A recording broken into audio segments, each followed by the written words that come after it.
On May 14, Turkish voters at home and in the diaspora will participate in the country's presidential and parliamentary elections. The main body that oversees the whole process is the Supreme Election Council. But how does the electoral system work in Turkey?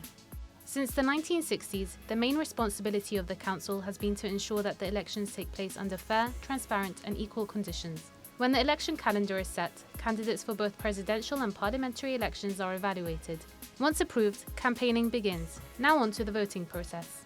All eligible voters receive a letter in the mail detailing where they'll cast their votes depending on their registered address. Most times, schools are allocated as voting stations. After a series of devastating earthquakes hit southern Turkey, killing tens of thousands and displacing over 2 million people, a decree published in the country's official gazette stated that survivors of the deadly quakes would be able to vote wherever they are currently residing.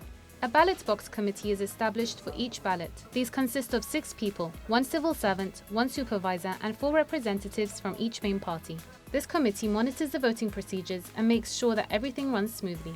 On election day, voters show up at the voting venue, show the poll observers their ID, and both the voter and the observer sign a document confirming their attendance. This way, the same person cannot vote twice or vote for somebody else. Voters are expected to stamp their choice of presidential and parliamentary candidates.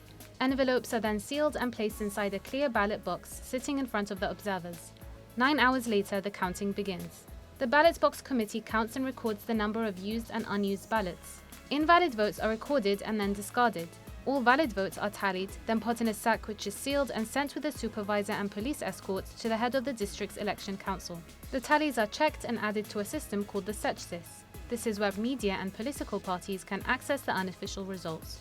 Voters follow the results, and once finalized, the Supreme Election Council makes an official announcement confirming the winner.